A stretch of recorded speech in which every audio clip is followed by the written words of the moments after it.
Well, welcome to the Business Spotlight series. My name is Tanner O'Brien. I'm a senior partner here at Action Coach in Central Texas. Today, I'm sitting down with Jazmin Leslie, who is the owner of Events by Leslie. So excited to be jumping in, having some conversation around business, around entrepreneurship, around kind of all this crazy stuff that we tend to be on when it comes to being in business for ourselves. So, Jasmine, thank you so much for taking the time. Let's start with maybe just a little bit of background. Tell us kind of the 10,000 foot view of who you are and tell us about your business. Um, okay, so wife, mom of two, got two babies, 7 and 3. And then I am a wedding/event planner. So my business primarily focuses on weddings, but I'm trying to expand out to do other things. We've done a couple of corporate events, birthday parties, things like that. So we will eventually expand to those events soon, which is why we named it Events by Leslie and not Weddings, just because we'd eventually like to get there. But yeah, right now we are just primarily set up to do weddings. We just celebrated our 5-year anniversary and this month actually. So yeah, it's been a lot of fun being with people on the best days of their lives. So yeah, I think that's why I really like to focus on weddings, just because I mean it just every single one, like, I'm a woman, so I'm obviously like crying at every single one. And, I've got kids, so every father-daughter dance, I'm crying. And it's just a lot of fun to be with my clients on that day. So that's why we kind of focus on weddings. Very cool. I love it. So, what got you into wedding and event planning kind of in general? Why this industry? So I've actually been working events since I was 19 years old. I got a job at a country club as a hostess, worked my way up to waitress, catering, bartending, eventually like event planning. They did all sorts of events like, golf tournaments, fundraisers, concerts, weddings, auctions, like you name it, we did it there. And then 5 years ago, or a little over 5 years ago, when I was planning my wedding with my husband, I was like, a light switch kind of went off, and I was like, oh my gosh, like I've been training for a job like this pretty much like ever since I started working. And then on my wedding day, I was watching my coordinator run around, like, and I just remember thinking this like several times, like throughout the day, like, man, that job looks fun. And like, I could do that. And so I just went to my husband with this crazy idea to start this business, and he fully supported me. And here we are 5 years later. So that's basically the gist of it. I love it. So, tell me a little bit more about that transition, that jumping off point to starting your own business, kind of being around events, things like that in the past, and now jumping full fledged in 5 years ago to doing it yourself, running the business. Was there a little bit of fear that came along with that? Was it just straight excitement? Kind of walk us through what that felt like for you to make that type of a leap. Oh, fear, absolutely. Like, so much fear. I think most event planners will probably say this at some point in their career, is that there's kind of like an imposter syndrome that comes along with it. Like, you almost feel like, gosh, am I even like good enough to be doing this? Like, are people going to think I'm good at it? Are they going to hate me? And like not think I'm qualified. So yeah, I was definitely super scared. The way I kind of jumped into it though, and what's great about this type of a business, is that you really only need a website. You Mm. don't really need a storefront and like all this other stuff to kick off and get going. So what I did was I just joined a bunch of bridal groups on Facebook, and I held a contest. So I posted and I said, free wedding planner, kind of like gave the gist of my story. And I picked 3 couples that I wanted like to work at their venue, and, thought that they had a great energy. And so I picked 3 couples, did their weddings for free. that's how I started like getting my reviews and my portfolio work. And then at that point, I felt that I was good enough to promote my services for money. So that's kind of like how we got going in it. And, of course, my first few weddings, like, made mistakes. Horrible things happened that I had to deal with. A second wedding, the caterer like left in the middle of the wedding. Um, so I think there were some good first events to kind of show me the ropes and everything that you can kind of expect to go wrong in an event. So yeah, and I think that I feel like I've got a good personality for it as well. I feel like I make people feel pretty comfortable right off the bat. So yeah, I think just all around, like, I fit in it really well, but it absolutely took me a while to feel that I was worthy, if that makes sense.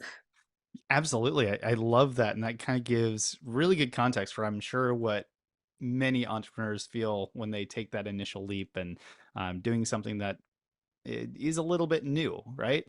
So I love that context. Appreciate you sharing that. So what does your role within the business look like today? And is it different than it was 5 years ago when you kind of kicked off the business? Not really. It's pretty much the same. There's been, so in the beginning it was just me, just kind of doing it on my own, like literally doing everything, like creating my website, running the socials, doing all the planning, being there the whole time during the events. So that is still what it looks like today. And the reason for that is because we've tried to hire, and when I say we, I mean me and my husband, is a family business. And that's why we named it Events by Leslie, because it's the two of us.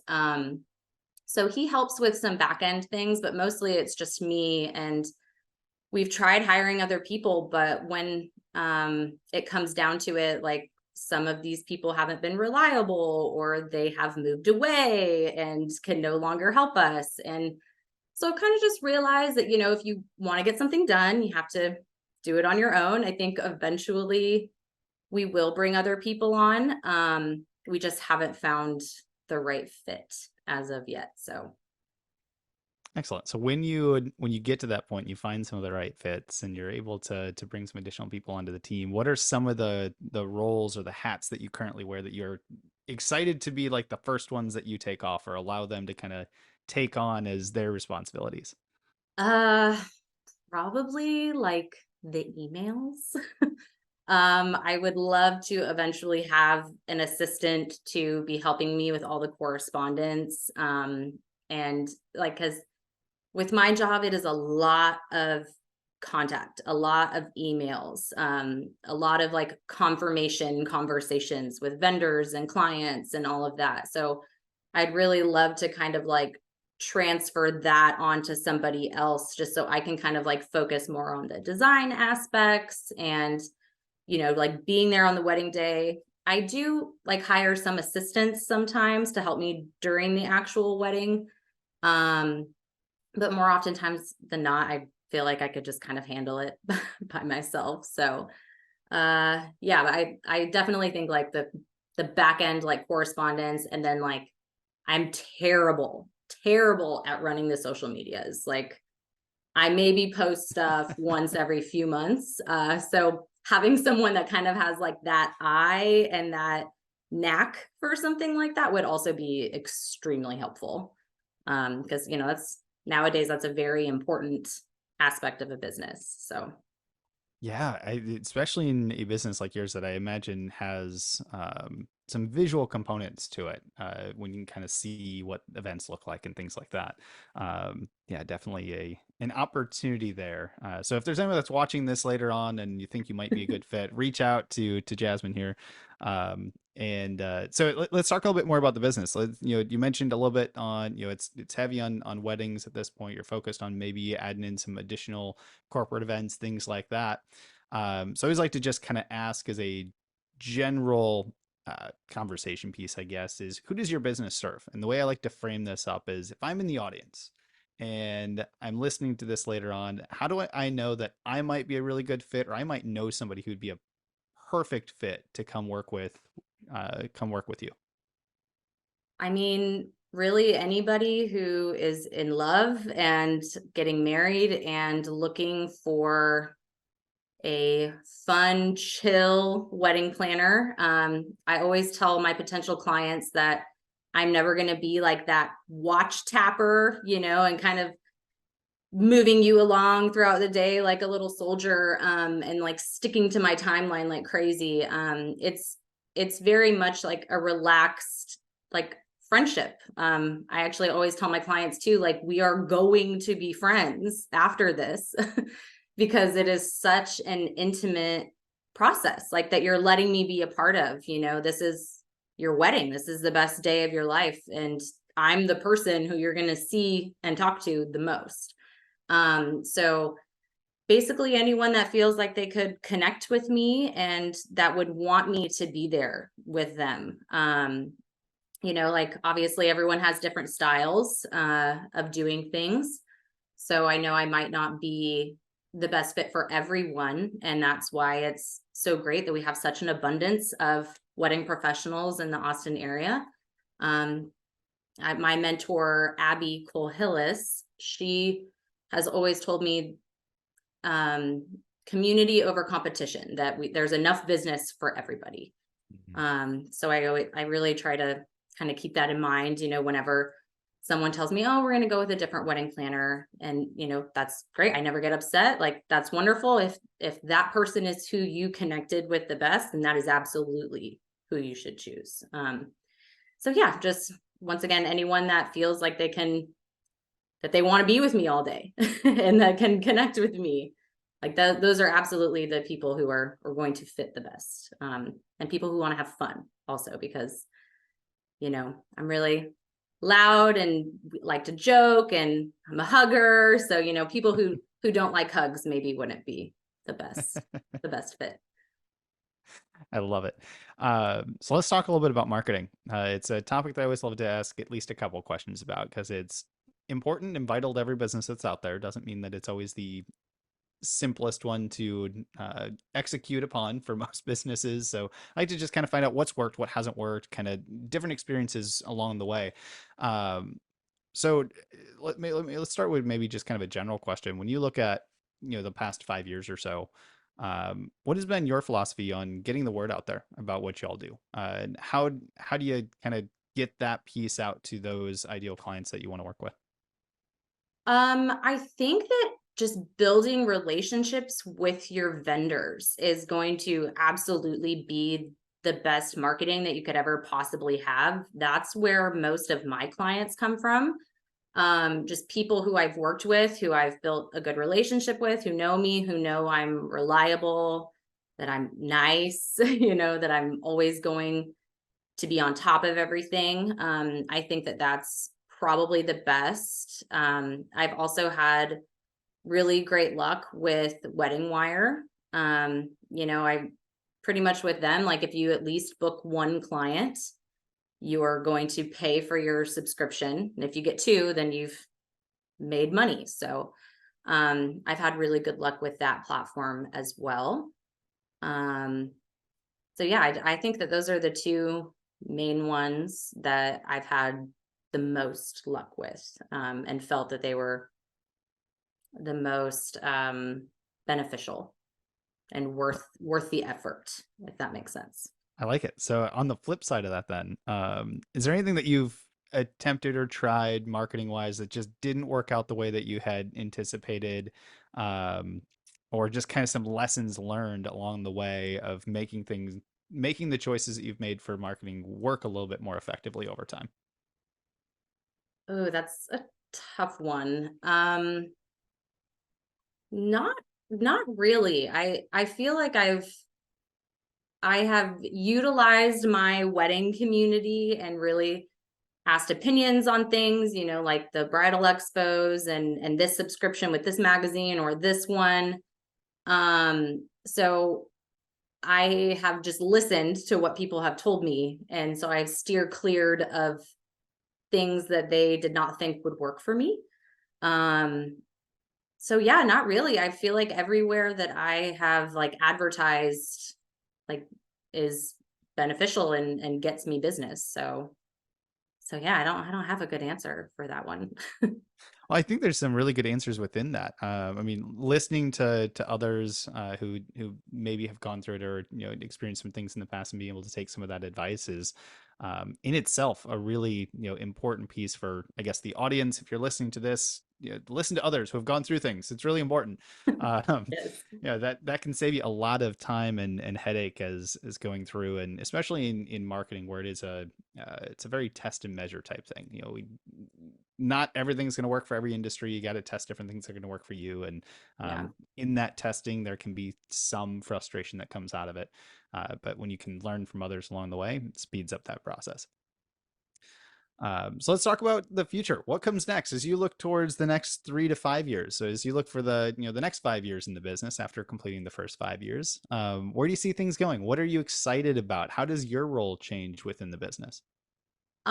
So what I am really looking forward to is we have been working on building our vintage rental inventory.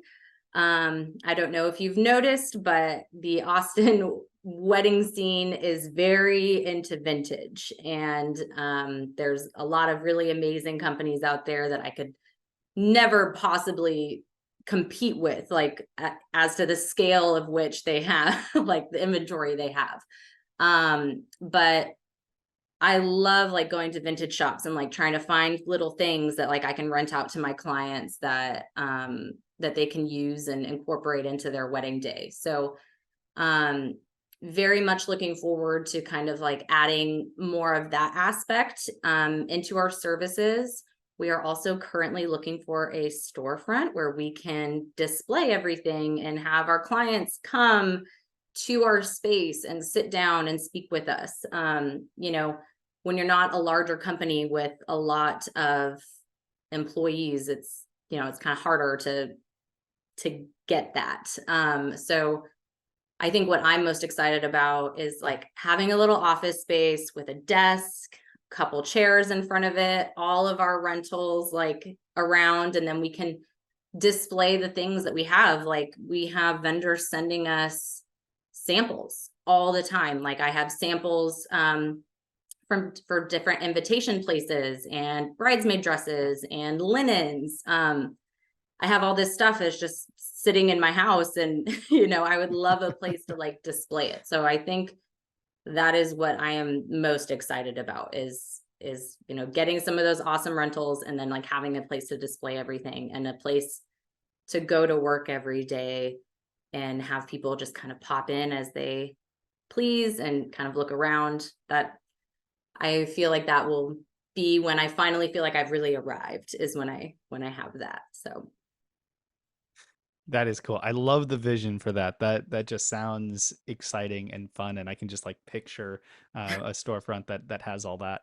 Out of curiosity, when you look at kind of your current, say, bandwidth at this point, how many clients can you take on? Can you do multiple events at one time if they're as long as they're on kind of different days? Is it one project at a time? What have you found to be the most successful for you?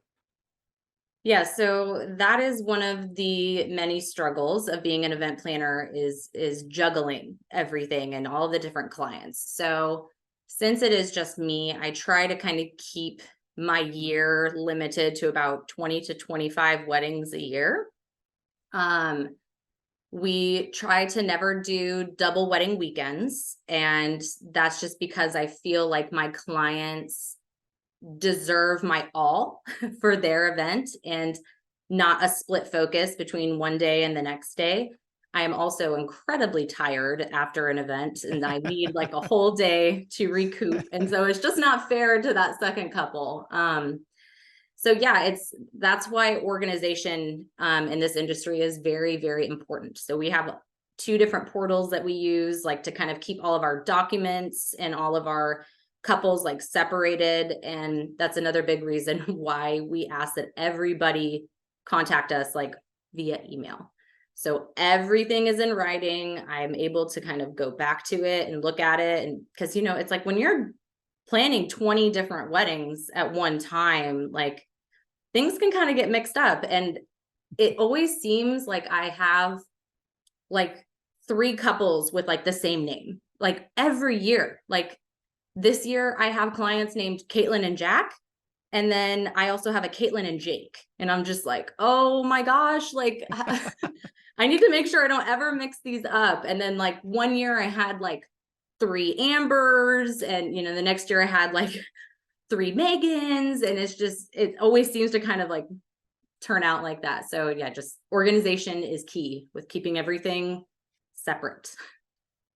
I love it. So looking at, the next 3 to 5 years, do you envision a point where you've got some, I don't know, associate planners or others that are like directly underneath you that can, manage another wedding on the same weekend so that you don't have to, and kind of be able to double capacity?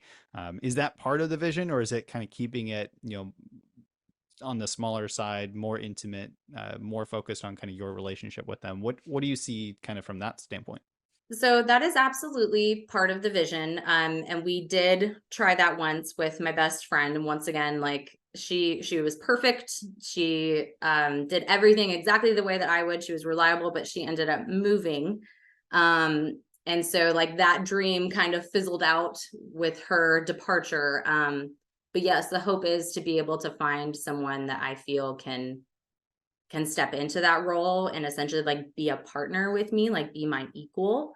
Not even someone under me, but someone who can do everything exactly as I would do it. And I think that's the biggest fear of like hiring someone is like, are they going to do it this way? Are they going to be as nice as I would? Like, how are they going to handle this situation? Or, so Hmm? it's putting your baby, this thing that you have taken care of and helped grow for so long, it's very scary to put it into someone else's hands. But yes, I hope that we will be able to get there within the next year or two. So because I would love to be a little bit larger than we are right now. However, I am happy with where we're at though.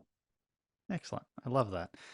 So we've certainly covered a ton of ground in the conversation so far, but I always like to kind of start, shifting towards some what I call rapid fire questions. Just 4 questions, pull out some additional, fun nuggets for the audience here.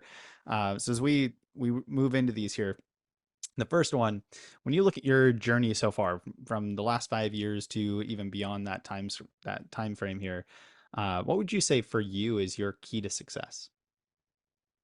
Um, Key to success is absolutely community and building the relationships, like I said, with those vendors, because a wedding just doesn't happen with just me. It happens with everybody that comes together to make it happen. So, Mm, your DJ, your caterer, all of those people are what create a successful event. So, being on the same page and connecting and having a great relationship with those people is absolutely the key to success. I love that. What would you, if you could only give just one piece of advice for other business owners out there, what piece of advice would you give them?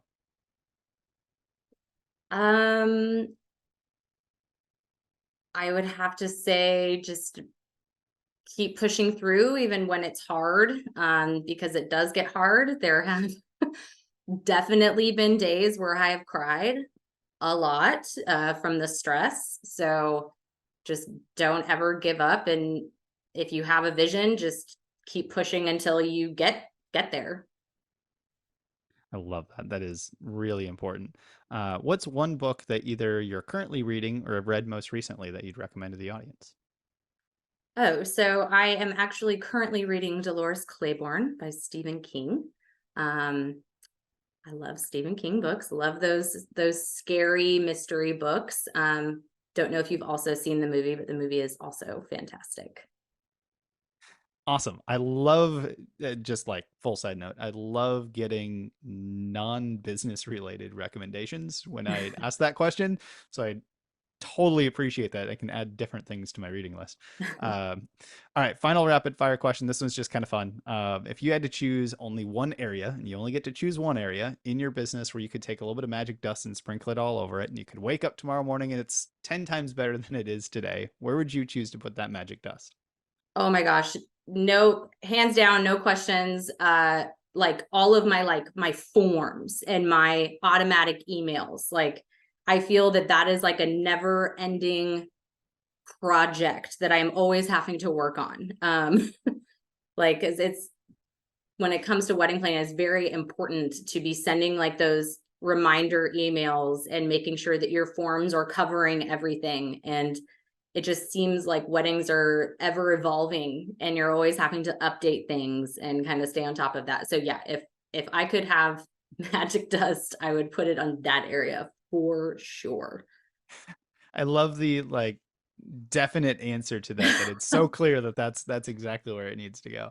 Oh, it Uh, is like, it is the biggest like stressor in my life is those forms. Like just yes, that 100%. so for the audience, where can they go for more information if they want to connect with you, if they want to learn more about all the amazing work that you've been doing, continue to do, if they know somebody or are themselves someone that wants to come and work with you or at least have a conversation, where can we advise them to go for more information? Obviously the website would be a great start. Has like our contact form and email information there, phone number. It also has like a press page where we have been featured, like all the magazines and blogs and websites that we've been featured on. So you can check out like a variety of our work. And then, you know, also we're on The Knot, Wedding Wire, Instagram, Facebook, all of the portals that you could probably think of. We're on it. Excellent. Well, I will make sure to put the website link and some of those notes here in the video description below. So as soon as we wrap up here, for those that are watching, go click the link, check out all the amazing information. Um, so, Jasmine, as we wrap up, I like to finish on one final question. And that question is simply, what is most inspiring to you today? The most inspiring to me are my fellow wedding planners. I am constantly learning things from them, getting ideas. I know I've mentioned this woman earlier in the interview, but she was my wedding planner. She's my mentor. Her name is Abby Cole Hillis.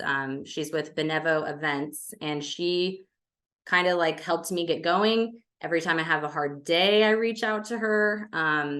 So just once again, like that community, it's so important to be in a community of people that know what you're going through and know what you do and how you do it, and just so that you can lean on each other. It is very important. So yeah, I pull a lot of my inspiration from fellow vendors.